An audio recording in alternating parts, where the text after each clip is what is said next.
My dear students, welcome to back DP English classes YouTube channel. और आज मैं start करने वाला हूँ क्लास 11th की जो आपके हॉर्नबिल बुक है उसके poem number second which is the laburnum top का मोस्ट इंपॉर्टेंट एमसीक्यू क्वेश्चंस। चलिए स्टार्ट करते हैं आज की क्लास। यहाँ पर आपको दिख रहा होगा कि लिखा हुआ है कि most important objective questions the laburnum top, यानी हम इस वीडियो में द लैबरडम टॉप से जितने भी इंपॉर्टेंट ऑब्जेक्टिव क्वेश्चंस है उसे सॉल्यूशंस करेंगे। बढ़ते हैं क्वेश्चन की तरफ। Number first question, who is the poet of the poem the laburnum top. Question कह रहा कि द लैबरडम टॉप ये जो कविता है, इस कविता का जो कवि है उनका नाम क्या है। तो राइट आंसर क्या हो जाएगा, Ted Hughes. Number second question, how did the poet describe the top of the laburnum tree in the poem the laburnum top. Question कह रहा कि कविता, ध्यान सुनेगा, क्वेश्चंस का हिंदी क्या होगा कि कवि ने कविता में जो लैबरडम ट्री की जो टॉप है, यानी ये जो लैबरडम ट्री की जो टॉप है यानी जो शिखर है यानी ऊपर वाला जो भाग है, उसका वर्णन किस प्रकार किया है। ध्यान से सुनेगा। नंबर सेकेंड जो क्वेश्चंस आपको कहा जा रहा कि जो कवि है जिनका नाम टेड ह्यूज है, वो लैबरडम ट्री जो है यानी अमलतास की जो पेड़ हिंदी में होगा, उसकी जो ऊपर वाला शिखर है यानी जो ऊपर का जो भाग है उसका वर्णन किस प्रकार किया है। तो राइट आंसर क्या हो जाएगा, क्वाइट, साइलेंट एंड स्टिल। ध्यान सुनिएगा, ऑप्शन नंबर ए होगा। नेक्स्ट क्वेश्चन सुनिएगा।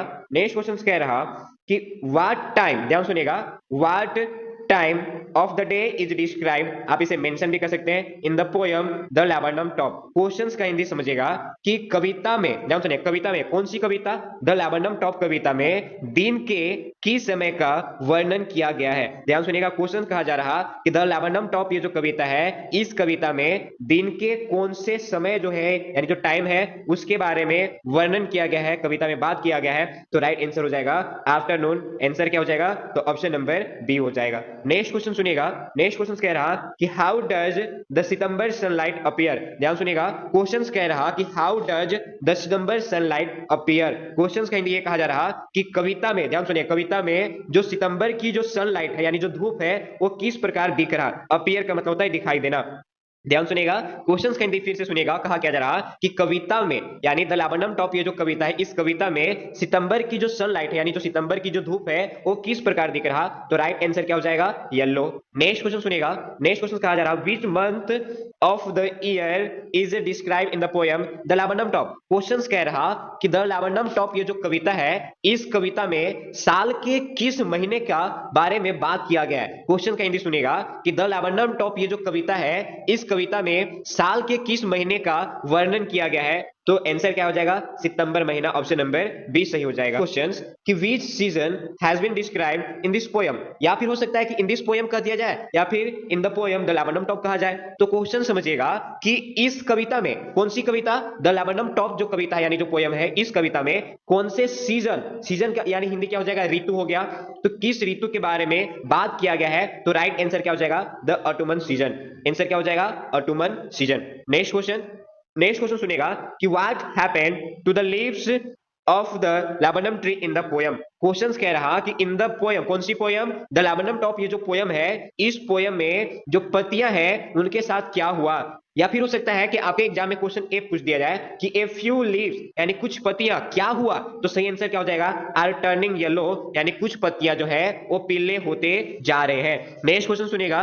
नेक्स्ट क्वेश्चन कहा जा रहा कि right the name of the tree which is mention in this poem. Question कह रहा कि इस कविता में जिस पेड़ के बारे में वर्णन किया गया है उस पेड़ का नाम क्या है। तो लैबरडम ट्री हो जाएगा, जिसे हिंदी में अमलतास की पेड़ कहा जाता है। नेक्स्ट क्वेश्चन सुनेगा। नेक्स्ट क्वेश्चन कहा जा रहा कि right the name of the bird which is mention in this poem, यानी इस कविता में जिस पक्षी के बारे में बात किया गया है, वर्णन किया गया है, उस पक्षी का नाम क्या है। तो राइट आंसर हो जाएगा गोल्डफिंच बर्ड। नेक्स्ट क्वेश्चन सुनेगा, Why did the goldfinch bird come toward the tree? ध्यान सुनिएगा, Why did the goldfinch bird come towards the tree? Question कहा जा रहा कि ये जो गोल्डफिंच पक्षी जो है वो उस पेड़ की तरफ क्यों आती है। कौन सी पेड़, तो द लैबरडम जो ट्री है उस पेड़ की तरफ क्यों आती है। ध्यान सुनिएगा, क्वेश्चन से ही कहा जा रहा कि जो लैबरडम ट्री जो पेड़ है उस पेड़ की तरफ ये जो पक्षी है वो क्यों आती है। तो आंसर क्या हो जाएगा, option number A, to feed her younger ones, यानी अपने बच्चों को खाना खिलाने के लिए उस पेड़ पेड़ की तरफ वो आती है। नेक्स्ट क्वेश्चन सुनिएगा। नेक्स्ट क्वेश्चन कहा जा रहा कि what is the bird's movement compared to, यानी कि इस कविता में जो बर्ड्स है, बर्ड्स का नाम क्या है? Goldfish birds. इसकी जो मूवमेंट है, मूवमेंट यानी आप हिंदी में चाल कर लीजिए या फिर गति कर लीजिए, इसकी तुलना किससे किया गया है? फिर से सुनिएगा कि पक्षी की जो चाल है यानी पक्षी की जो गति है, उस गति की तुलना इन चारों ऑप्शन में किससे किया गया है? तो राइट आंसर हो जाएगा ऑप्शन नंबर बी, लिजार्ड यानी छिपकली से की गई है। नेक्स्ट क्वेश्चन सुनिएगा। नेक्स्ट क्वेश्चन कह रहा कि हु इंटर्स, यानी कौन अंदर घुसता है the thickness of the laburnum tree. Question कह रहा कि लैवेंडम ट्री की जो मोटाई है या फिर आप उसे गहराई कर लीजिए, थिकनेस का मतलब मोटाई कह लीजिए, गहराई कर लीजिए, उसके अंदर कौन घुसता है? तो राइट आंसर हो जाएगा गोल्डफिश बर्ड। नेक्स्ट क्वेश्चन सुनिएगा। नेक्स्ट क्वेश्चन कहा जा रहा कि who is the engine of her family in the poem. कहा कि इस कविता में कौन अपने परिवार का इंजन है? तो राइट आंसर क्या हो जाएगा? Goldfish bird. क्वेश्चन कह रहा नंबर 14 कि द होल ट्री ट्रिम्बल्स एंड, यानी पूरा पेड़ कांप उठता है और क्या होता है? तो आंसर हो जाएगा थ्रिल्स, यानी पूरे पेड़ जो है वो कांपने के साथ साथ हिलने डुलने लगता है। नेक्स्ट क्वेश्चन सुनिएगा। व्हाट इज गोल्डफिश, यानी गोल्डफिश क्या है? तो राइट आंसर क्या हो जाएगा? बर्ड्स, यानी एक पक्षी है। सुनिएगा कि bared face in the poem the laburnum top means, यानी इस कविता में, किस कविता में? द लैवेंडम टॉप कविता में जो बेयर्ड फेस है उसका मतलब क्या होता है? तो बेयर्ड फेस का मतलब होता है धारीदार। ध्यान सुनिएगा, बेयर्ड मतलब होता है धारीदार होता है। तो इन चारों ऑप्शन में राइट आंसर क्या हो जाएगा? तो face having stripes on it, यानी हिंदी ये कि जो फेस है यानी जो चेहरा है उसमें धारीदार होती है। स्ट्राइप्स का मतलब भी धारीदार होता है और बेयर्ड का मतलब भी होता है। नेक्स्ट क्वेश्चन सुनिएगा। नेक्स्ट क्वेश्चन कह रहा कि who launches away towards the finite, कह रहा कि कौन आकाश की अनंत गहराई की तरफ उड़कर चला जाता है? तो राइट आंसर हो जाएगा गोल्डफिश बर्ड। नेक्स्ट क्वेश्चन सुनिएगा। After the bird flies away the laburnum tree becomes, question कह रहा, ध्यान सुनिएगा, कि पक्षी के उड़ जाने के बाद, ध्यान सुनिएगा, पक्षी के उड़ जाने के बाद, कौन से पक्षी? तो गोल्डफिश पक्षी उड़ जाने के बाद जो पेड़ है वो कैसा बन जाता है? ध्यान सुनिएगा कि पक्षी के उड़ जाने के बाद जो पेड़ है, कौन सा पेड़? द लैवेंडम ट्री जो है वो कैसा बन जाता है? तो राइट आंसर हो जाएगा empty and silent again. Next question सुनिएगा। नेक्स्ट क्वेश्चन कहा जा रहा कि what happened to the bird at the end of the poem, यानी इस कविता के अंतिम में यानी अंत में जो पक्षी है उसके साथ क्या होता है? तो सही आंसर हो जाएगा शी फ्लेव अवे, यानी जो पक्षी है वो उड़कर वहां से चला जाता है। क्वेश्चन सुनिएगा। What is a laburnum tree called in Hindi?